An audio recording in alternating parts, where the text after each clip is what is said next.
ایک عملی منطقی دلیل قائم کرنا۔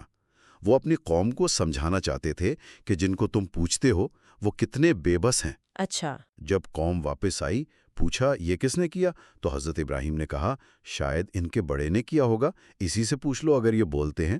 اور جب انہوں نے کہا کہ بت تو بول نہیں سکتے؟ بس وہیں دلیل مکمل ہو گئی کہ جو چیز نہ بول سکتی ہے، نہ اپنا دفاع کر سکتی ہے، وہ کسی اور کی کیا مدد کرے گی؟ وہ خدا کیسے ہو سکتی ہے؟ صحیح۔ تو یہ ایک فکری بحث تھی، ایک عقلی دلیل تھی جسے انہوں نے عملی شکل دی۔ اس کا کسی عبادت گاہ کی بے حرمتی سے کوئی تعلق نہیں تھا۔ یہ وضاحت بہت اہم ہے کیونکہ اس واقعے کو واقعی اکثر غلط رنگ دیا جاتا ہے۔ جی، اور یہ نقطہ ڈاکٹر صاحب کی اگلی بات سے بھی جڑتا ہے، جہاں انہوں نے کہا کہ حضور صلی اللہ علیہ وسلم نے تو صاف صاف منع کیا ہے کہ دوسروں کے معبودوں کو برا نہ کہو۔ ہاں، تاکہ وہ رد عمل میں تمہارے معبود کو برا نہ کہیں۔ بالکل اسی ضمن میں انہوں نے قلندر بابا اولیاء کا بھی ایک قول نقل کیا تھا۔ وہ کیا تھا؟ ہاں، بڑا گہرا قول تھا کہ کسی چیز کے نہ ہونے کا یقین رکھنا بھی دراصل پہلے اس کے ہونے کے تصور کو ماننا ہے اور پھر اس کا انکار کرنا ہے۔ اچھا، گویا ماننے والا ہو یا نہ ماننے والا، دونوں ہی ایک عقیدے پر ہیں۔ لہٰذا روحانی سلسلوں میں، خاص طور پر سلسلہ عظیمیہ کے اصولوں میں، یہ بات شامل ہے کہ کسی بھی مذہب یا عقیدے کو برا نہیں کہنا۔ کیونکہ سب اللہ کی مخلوق ہیں۔ جی، کیونکہ تمام انسان اللہ ہی کی مخلوق ہیں۔ اگر کسی کے عقائد غلط ہیں بھی تو اس کی درستی کی ذمہ داری اسی شخص پر ہے یا اللہ پر ہے۔ کوئی زبردستی کسی کا عقیدہ ٹھیک نہیں کر سکتا۔ یہ رواداری کا درس تو بہت ہی اہم ہے۔ اچھا، اب ایک تاریخی شخصیت کی طرف آتے ہیں، حضرت خالد بن ولید رضی اللہ عنہ۔ جی، سوال یہ تھا کہ وہ غزوہ احد میں مسلمانوں کے خلاف لڑے تھے، تو کیا اس وجہ سے ان کی بعد کی جو عظیم اسلامی خدمات ہیں، سیف اللہ کا لقب ملا، کیا وہ متاثر ہوں گی یا ان کا اثر کم ہو جائے گا؟ ڈاکٹر صاحب نے اس کا جواب قرآن میں توبہ کے تصور کی روشنی میں دیا۔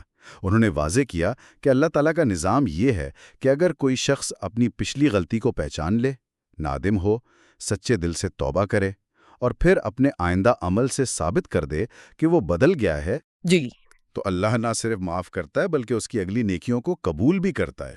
تو حضرت خالد بن ولید رضی اللہ کے معاملے میں یہ کیسے لاگو ہوا؟ جب وہ ایمان لائے، حضور صلی اللہ علیہ وسلم کی خدمت میں حاضر ہوئے، تو حضور صلی اللہ علیہ وسلم نے ان کے ماضی کو نہیں دیکھا، ان کا استقبال کیا، اور نہ صرف استقبال کیا بلکہ ان کی صلاحیتوں کو پہچان کر انہیں سیف اللہ، اللہ کی تلوار کا لقب دیا۔ یہ لقب ہی بہت بڑی بات ہے۔ جی، یہ لقب خود ثبوت ہے کہ ان کی توبہ قبول ہوئی، دربار رسالت صلی اللہ علیہ وسلم سے ان کی توثیق ہو گئی۔ ان کے ماضی کے عمل کفر کے دور کے تھے، جب وہ سمجھے نہیں تھے، جب سمجھ گئے، ایمان لے آئے، تو ان کے سارے کام اسلام کے لیے وقف ہو گئے۔ یہ تو توبہ کی قبولیت اور انسان کے بدلنے کی صلاحیت کا ایک زبردست ثبوت ہے۔ ماضی کی بنیاد پر حال یا مستقبل کو رد نہیں کیا جا سکتا۔ بالکل نہیں، اللہ کا نظام ماضی میں اٹکنے کا نہیں بلکہ حال کی اصلاح اور مستقبل کی تعمیر کا ہے۔ اسی سے جڑا ایک اور دلچسپ سوال تھا، ذاتی روحانی عمل کے بارے میں۔ ایک صاحب نے پوچھا کہ مرشد کریم نے رات کو سونے سے پہلے سیرت پڑھنے کا کہا، لیکن انہیں پڑھ کر نیند نہیں آتی، ذہن اور چلنے لگتا ہے، تو کیا یہ کوئی گڑبڑ ہے؟ ڈاکٹر صاحب نے اس پر مسکرا کر کہا کہ یہ تو پریشانی کی بات نہیں، یہ تو خوشی کی بات ہے۔ اچھا، کیسے؟ انہوں نے حکمت یہ بتائی کہ رات کا وقت عموماً پرسکون ہوتا ہے، دنیا کے کاموں سے فراغت ہوتی ہے۔ اس وقت یکسوئی سے سیرت پڑھ کر جب آپ لیٹتے ہیں تو شعور میں جو باتیں ہوتی ہیں وہ لاشعور میں یعنی سب کانشیس میں منتقل ہونا شروع ہو جاتی ہیں۔ اور اس منتقلی کا فائدہ کیا ہے؟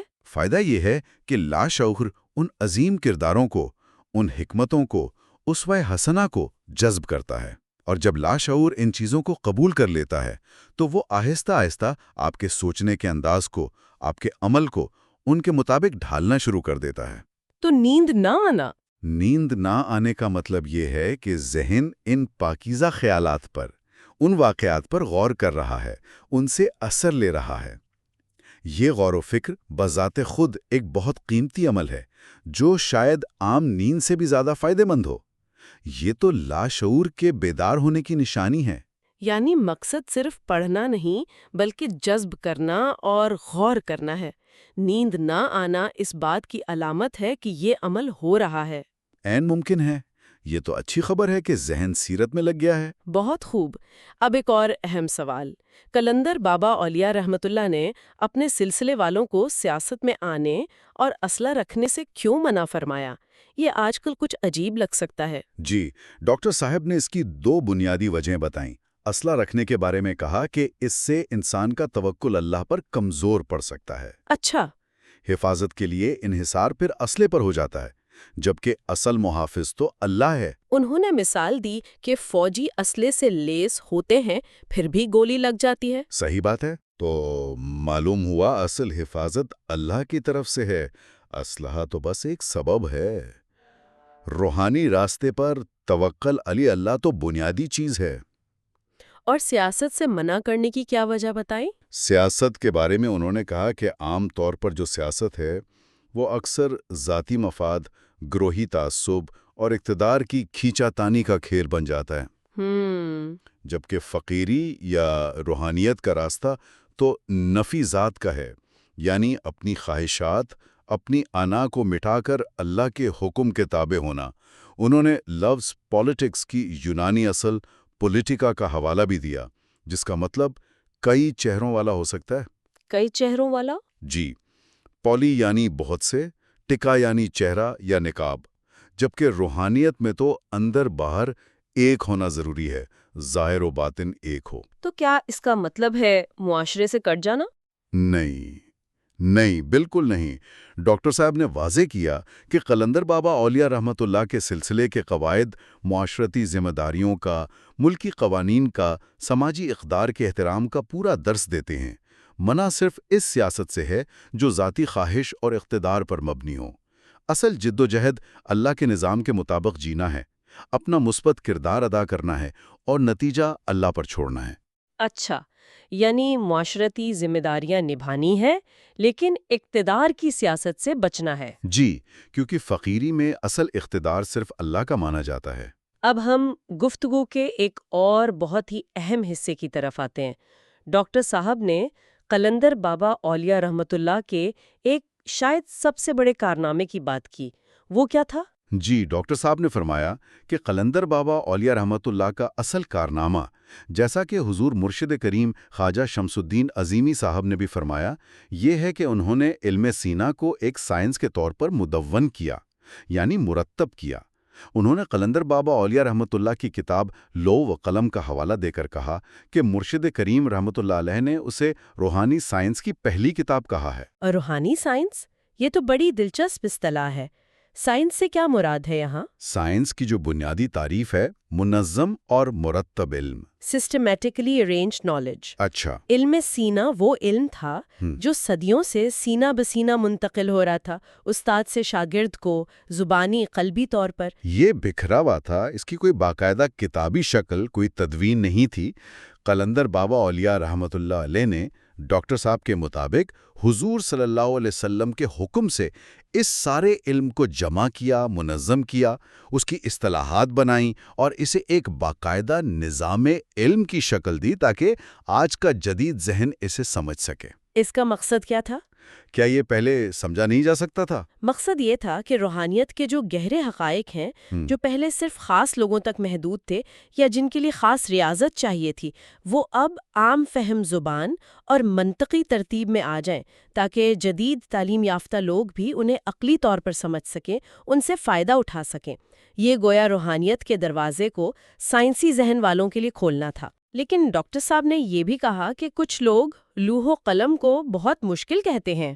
جی، انہوں نے اس رویے پر تنقید کی کہ بعض لوگ جان بوجھ کر مشکل بنا کر پیش کرتے ہیں تاکہ عام آدمی خود پڑھ کر سمجھنے کی کوشش ہی نہ کرے اور ان کی اپنی تشریحات پر انحصار کرے۔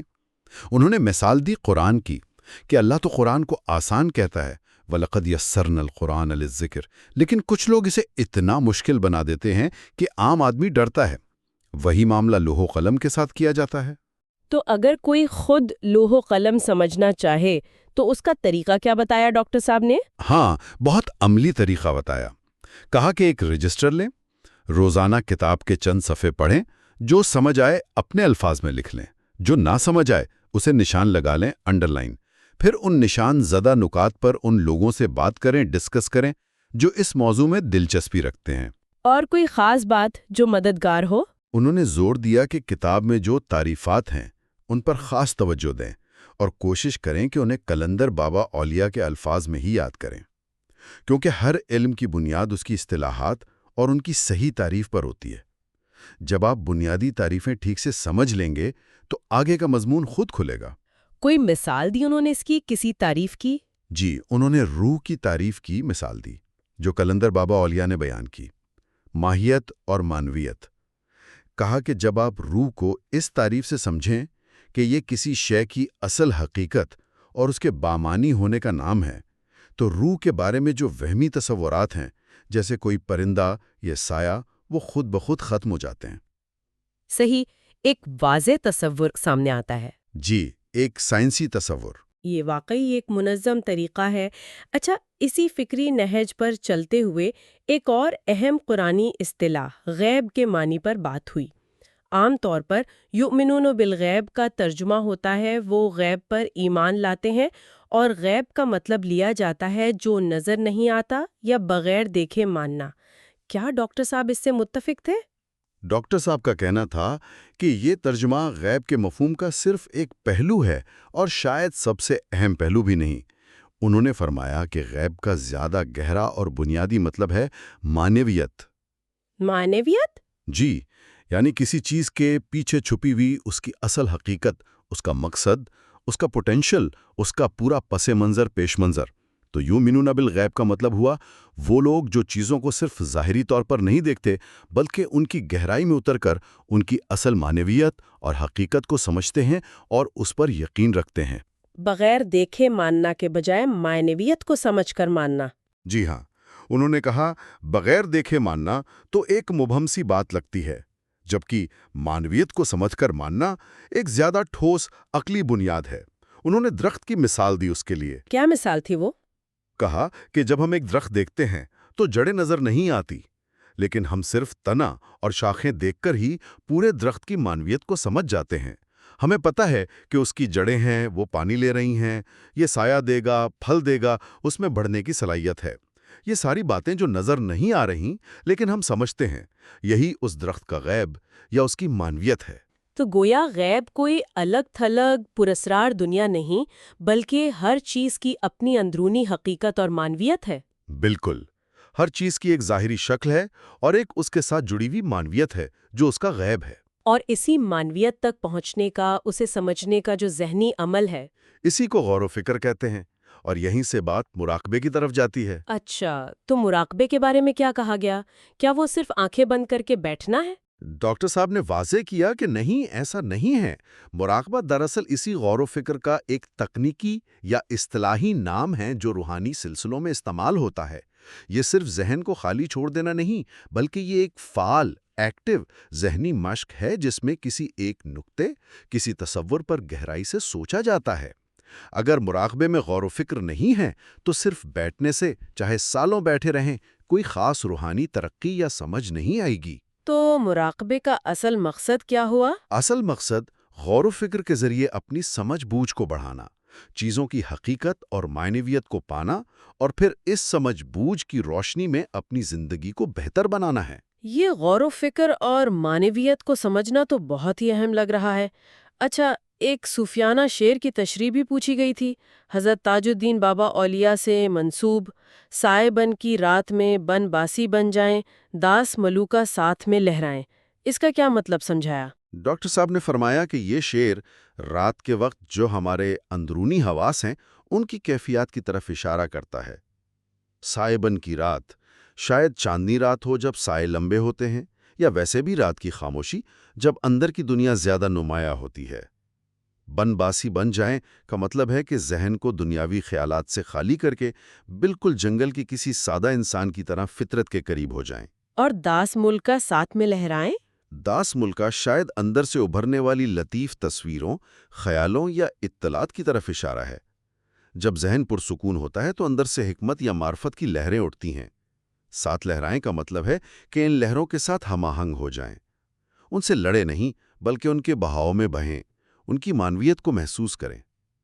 انہوں نے مثال دی کہ جیسے آپ رات کو ہلتے سائے کو دیکھیں تو خیال آتا ہے ہوا چل رہی ہے، پھر ہوا کے خیال سے اس کے پورے نظام پر غور چلا جاتا ہے اچھا، کہ یہ کہاں سے آتی ہے، کیوں چلتی ہے۔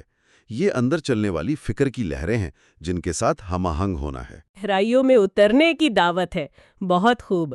اچھا، اب ایک اور بنیادی عقیدے پر سوال تھا۔ قرآن میں راسخون فی العلم یعنی علم میں پختہ لوگوں کی نشانی ہے کہ وہ کہتے ہیں سب کچھ اللہ کی طرف سے ہے۔ جی، تو کیا اس کا مطلب یہ ہے کہ زندگی کے سارے اتار چڑھاؤ، خوشی، غمی سب بس اللہ کی طرف سے لکھا ہے اور ہمارا کوئی کردار نہیں؟ ڈاکٹر صاحب نے اس کی بہت عمدہ وضاحت کی۔ کہا کہ یہ سمجھنا کہ سب اللہ کی طرف سے ہے کا مطلب یہ نہیں کہ آپ غیر فعال ہو جائیں یا ذمہ داری سے بھری ہو جائیں۔ انہوں نے انسان کی تخلیق سے بات شروع کی۔ فرمایا کہ انسان نقطۂ ذات ہے، اللہ کی ذات کی تجلی کا مرکز۔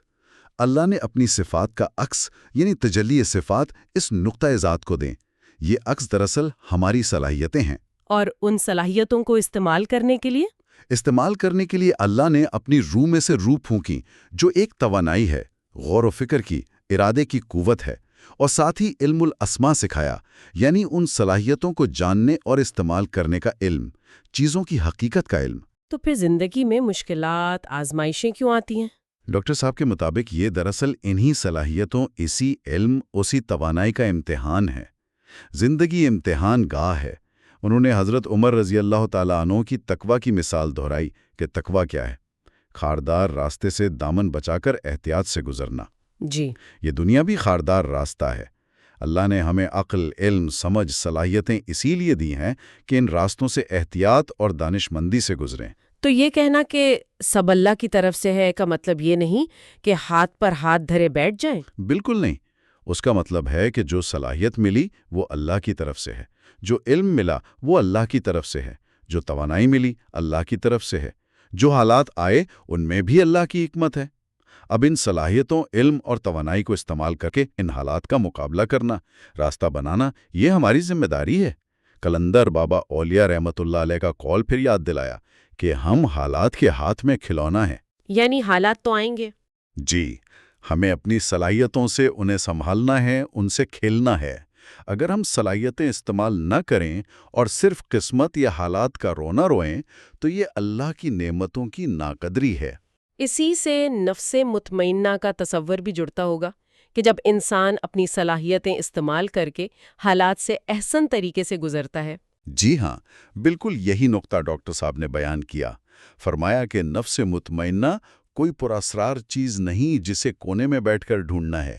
یہ دراصل اپنی کارکردگی پر اطمینان، satisfaction with one's own performance کا نام ہے۔ اچھا، کارکردگی پر اطمینان۔ جی، جب انسان اللہ کی دی ہوئی صلاحیتوں کو پوری کوشش سے استعمال کرتا ہے، صورتحال کو بہترین طریقے سے سنبھالتا ہے، تو اس کے نتیجے میں جو اندرونی سکون، خوشی اور اپنی ذات پر اطمینان ملتا ہے، وہی کیفیت نفس مطمئنہ ہے۔ یہ فعال کردار ادا کرنے سے ملتی ہے، غیر فعال ہونے سے نہیں۔ یہ تو نفس مطمئنہ کی بہت ہی متحرک اور قابل حصول تعریف ہے۔ مطلب یہ محنت اور کوشش کے بعد حاصل ہوتی ہے۔ یقیناً، یہ اپنی ذمہ داری کو احسن طریقے سے نبھانے کا انعام ہے۔ آخر میں ایک بنیادی سوال تھا کہ یہ نقطۂ ذات کیا ہے جس کا ذکر ہوا؟ ڈاکٹر صاحب نے اسے بہت سادہ الفاظ میں سمجھایا۔ کہا کہ یہ جو ہم روزمرہ میں سیلف آئی کہتے ہیں، یہی میں نقطۂ ذات ہے۔ جب ہم کہتے ہیں میں ہوں تو اس میں نقطۂ ذات ہے اور ہوں اس ذات کے ہونے کا علم ہے جو اللہ کی صفت علیم کا پرتو ہے۔ تو یہ میں کا احساس ہی نقطۂ ذات ہے؟ جی، لیکن یہاں ایک بہت نازک نقطہ ہے اور ایک خطرہ بھی۔ وہ کیا؟ خطرہ یہ کہ اگر یہ میں سمجھ بیٹھے کہ میں خود سے ہوں، اپنی طاقت، اپنے علم کا مالک میں خود ہوں، اور اپنے اصل خالق کو بھول جائے جس نے یہ میں بنایا، اسے صفات دیں، تو وہ حد سے بڑھ جاتا ہے۔ جی، تو وہ فرعون بن جاتا ہے جو کہتا تھا انا ربکم الاعلی، میں تمہارا سب سے بڑا رب ہوں۔ اور اس کا متبادل کیا ہے؟ متبادل یہ ہے کہ میں کو یہ شعور رہے کہ میرا وجود، میری صلاحیتیں، میرا علم سب میرے خالق کی عطا ہیں۔ میں اس کا بندہ ہوں، اس کا نائب ہوں۔ جب یہ احساس ہو تو وہ عبد بن جاتا ہے، موسیٰ علیہ السلام کی طرح جو لوگوں کو ایک اللہ کی طرف بلاتے تھے۔ قرآن بار بار انہی دو کرداروں فرعون اور موسیٰ کا مقابلہ دکھاتا ہے تاکہ ہم سمجھیں کہ ہمیں کون سا راستہ لینا ہے۔ یہ تو انسانی شعور اور اس کی ذمہ داری کی بہت گہری وضاحت ہے۔ بلا شبہ یہ سارے نکات مل کر روحانیت کی ایک بہت مربوط، عملی اور فکری تصویر بناتے ہیں۔ واقعی یہ تھیں ڈاکٹر مقصود الحسن عظیمی صاحب کی اس گفتگو سے چند انتہائی اہم نکات اور بصیرتیں۔ ہر نکتے میں غور و فکر کے کتنے ہی پہلو ہیں، خاص طور پہ غزوے کی درست تفہیم، غیب کا مطلب، معنویت، علم سینا کو سائنس کہنا اور نفس مطمئنہ کی عملی تشریح۔ یہ سب باتیں سوچنے کا انداز بدل سکتی ہیں۔ اور یہ سب باتیں، جیسا آپ نے شروع میں کہا، مرشد کریم قلندر بابا اولیاء اور خواجہ شمس الدین عظیمی صاحب کی تعلیمات کی ہی روشنی میں ہیں۔ چاہتے ہیں لہٰذا مرشد کریم کی تعلیمات کو تصور کرتے ہوئے اس گفتگو کے نکات کو ان لوگوں کے ساتھ ضرور شیئر کریں جو روحانیت کو جاننے کے لیے خواہاں ہیں، روحانیت کے بارے میں سچائی جاننا چاہتے ہیں اور اسے سیکھنا چاہتے ہیں۔